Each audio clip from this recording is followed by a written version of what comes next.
I want you to think about the past year, and as you have taught with spiritual formation in mind, what are some, maybe one example where you've tried to incorporate spiritual formation into your course rather than it just be information giving? Rod, maybe you can comment on that as you've taught Old Testament.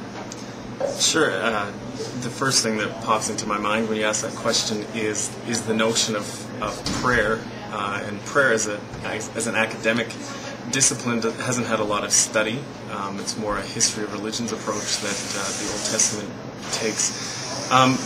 So when I teach the Psalms, which are the prayer book of the people of God, there's very much an aspect where I want to highlight the fact that these prayers are legitimating texts. They give full legitimation to you in expressing your pain, your anger, your frustration, and even these are prayers that express to God, and so come out at the end of the class with a real strong focus on the fact that as long as you are in dialogue with God, as long as you bring your pain, your struggle, your life crisis, even the trouble, the injustice in the world, as long as you bring that to God, you can say whatever you want. In those times of prayer, we see that in Job, and we see that in the imprecatory Psalms.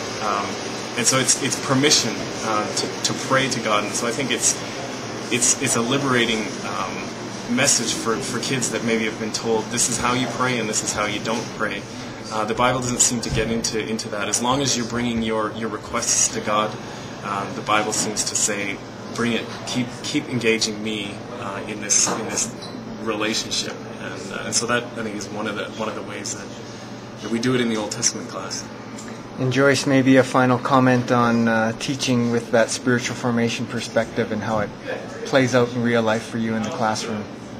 Well, one of the things I love, and this is a passion of mine in the classroom, is to take some friends from the past, and I call them, you have to go, you go to the cemetery, and there are people that I didn't learn a whole lot about when I was in Bible college, and I'll tell the students, I went to Bible college a million years ago. Now, they don't laugh. They actually think that was true. I didn't hear of Teresa of Avila. I hadn't heard of Julia of Norwich. I hadn't heard of Hildegard of Bingen. I hadn't heard of Ignatius of Loyola, plus many, many, many others. And I get great delight in bringing these people into the classroom and letting them teach us.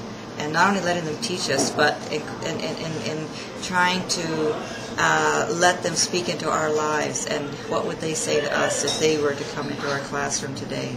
And they do. They have, so there's a richness there in our Christian tradition that for some reason we lost somewhere. I mean, there's lots of reasons for it, but I just like bringing them back and saying, hey, these are great folk, and let them speak to us.